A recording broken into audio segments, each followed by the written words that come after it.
Morning student. तो आज आपका क्लास 11th में फिजिक्स में आपका चैप्टर 3 चलने आ रहा है। चैप्टर 3 आपका जो है ऋजुरेखीय पथ पर गति। अब ऋजुरेखीय पथ पर गति में सबसे पहला टॉपिक आपका जो आता है, आज जितने टॉपिक आपको हम बताएंगे उसके बारे में बताने पहले सबसे पहला टॉपिक आपको बताया जाएगा दूरी। उसके बाद हमारा जो दूसरा टॉपिक होगा वो हमारा टॉपिक होगा विस्थापन।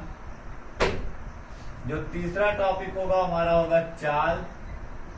चौथा टॉपिक हमारा होगा गति और पांचवा टॉपिक हमारा होगा त्वरण।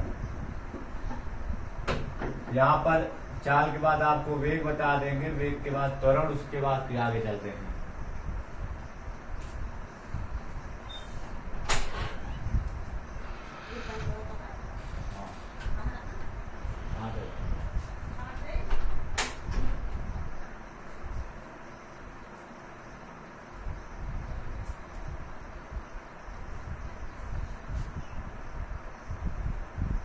उसके बाद देखते हैं सबसे पहला टॉपिक आप चलते हैं। यहाँ पर हम सबसे पहला टॉपिक हमारा जो है हमारा है दूरी।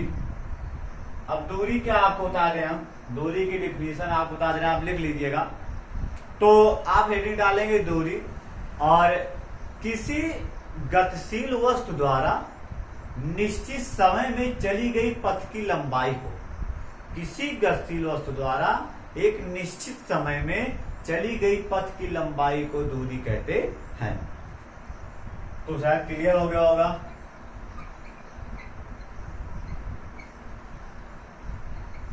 किसी गतिशील वस्तु द्वारा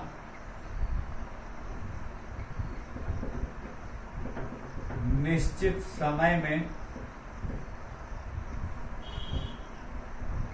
चली गई पथ की लंबाई को दूरी कहते हैं। किसी गतिशील वस्तु द्वारा एक निश्चित समय में चली गई पथ की लंबाई को दूरी कहते हैं। यानी जैसे जैसे जिधर से हम जा रहे हैं, जिस पथ से हम जाते हैं, उसी पथ की लंबाई को माप लिया जाता है, तो वो हमारे द्वारा उस समय में चली गई दूरी कहलाती है। अब उसके बाद बात आती है कि दूरी अदिश राशि है कि सदिश राशि है। तो दूरी एक अदिश राशि है। दूरी एक कौन सी राशि है? अदिश राशि है। अर्थात दूरी जो होती है दिशा पर निर्भर नहीं करती है। जैसे दो सिक्का, आज आपको 5 मिनट में आप चाहे उत्तर की दिशा में जाएंगे, चाहे दक्षिण की दिशा में जाएंगे, चाहे पूरब की दिशा में जाएंगे, चाहे पश्चिम दिशा में, आप किसी भी दिशा में जाएंगे तो 5 मिनट में आप समान दूरियां चलेंगे। ऐसा नहीं है कि दिशा चेंज करने से दूरी में कोई परिवर्तन हो जाएगा। तो अगर दिशा परिवर्तन से दूरी परिवर्तन में कोई परिवर्तन ना हो, दूरी में कोई परिवर्तन ना हो, इसका मतलब वह एक अदिश राशि है। यानी वही राशियां जो दिशा पर निर्भर नहीं करती अदिश राशियां कहलाती हैं। तो दूरी एक कौन सी राशि है? अदिश राशि है। अब दूरी के बाद हमारा अगला टॉपिक क्या आएगा? विस्थापन।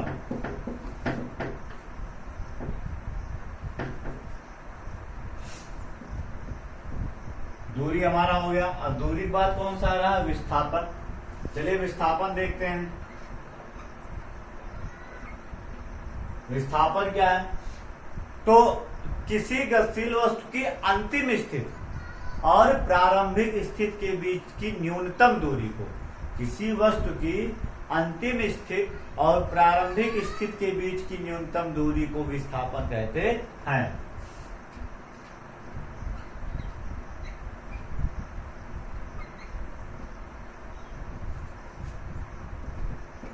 किसी गतिशील वस्तु की अंतिम स्थिति और प्रारंभिक स्थिति के बीच की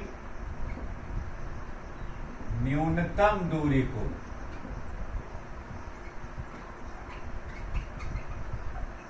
विस्थापन कहते हैं। किसी गतिशील वस्तु की अंतिम स्थिति और प्रारंभिक स्थिति के बीच की न्यूनतम दूरी को विस्थापन कहते हैं। अब बात आई, या सदिश राशि एक अदिश राशि है, तो विस्थापन एक सदिश राशि है। यह एक सदिश अर्थात विस्थापन दिशा पर निर्भर करता है। एग्जाम्पल के लिए आपको बता रहे हैं दूरी कैसे जानेंगे और विस्थापन से जानेंगे। यहाँ पर मान लीजिए कोई वस्तु है, बिंदु O है, यहाँ से कोई वस्तु जो है पहले 4 मीटर जाती है, उसके बाद फिर वो मुड़कर 3 मीटर जाती है, और ये A हो गया, B हो गया। तो अब यहाँ पर हमारे द्वारा चली गई दूरी अगर निकालेंगे, आपको बता दें हम चली गई दूरी, तो बताए थे चली गई दूरी का मतलब है पथ की लंबाई। तो पहले हम कितना जा रहे हैं 4, फिर कितना 3, तो 4 और 3 कितना हो गया 7 मीटर, यानी चली गई जो दूरी होगी वो पथ की लंबाई यानी 7 मीटर। अब हम निकालेंगे विस्थापन।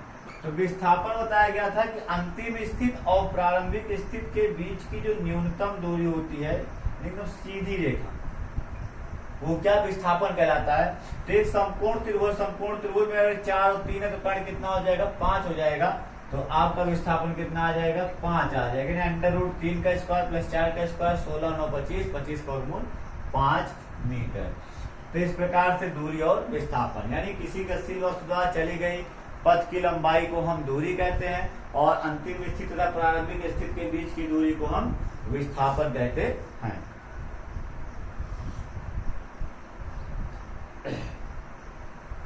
चलिए देखते हैं अगला टॉपिक क्या कह रहा हमारा।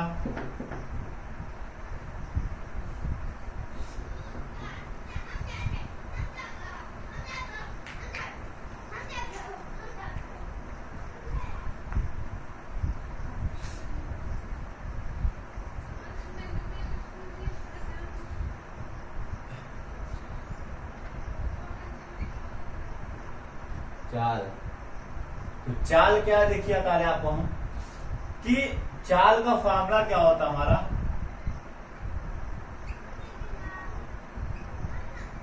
दूरी बटे समय। तो अगर समय को हम एकांक कर दें केवल दूरी बचती है, यानी किसी डिफिनेशन हम बता दे रहे हैं, आप लिख लीजिएगा। किसी गतिशील वस्तु द्वारा एकांक समय में चली गई दूरी को उस वस्तु की चाल कहते हैं।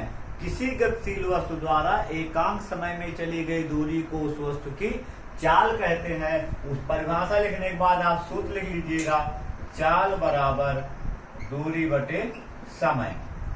और परिभाषा लिखने के बाद सूत्र लिखने के बाद मात्रक लिख लेंगे। तो दूरी का मात्रक क्या होता है आपका मीटर, और समय का मात्रक क्या होता है सेकंड। मात्रक लिखने के बाद बीमा लिख लेंगे। बताए थे मीटर बीमा एल होता है, सेकंड बीमा टी होता है, ऊपर जाएगा -1 यानी LT -1। उसके बाद बात आती है कौन सी राशि है। तो आपको बता दें कि चाल एक अदिश राशि है, चाल एक अदिश राशि। अब चाल के बाद हमारा जो अगला टॉपिक आएगा तो हमारा क्या आएगा, विस्थापन आएगा, सॉरी वेग आएगा हमारा। चाल के बाद क्या आएगा हमारा वेग। अब वेग क्या आप बता दें हम, तो वेग का सूत्र हमारा होता है विस्थापन बटे समय अंतराल।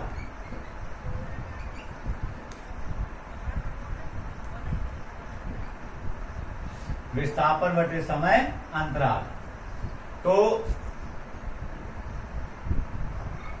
वेग पल क्या होता है डेल्टा या सपान डेल्टा टी। डेल्टा इसको विस्थापन कहते हैं और डेल्टा टी को समय अंतराल कहते हैं।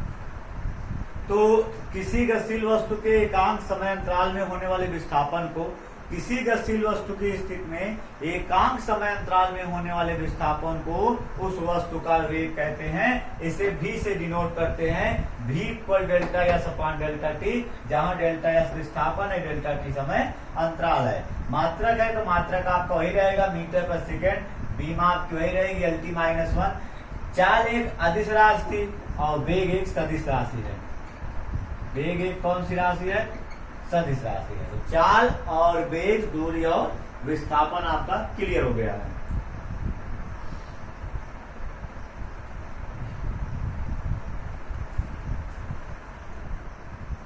उसके बाद आपका देखते हैं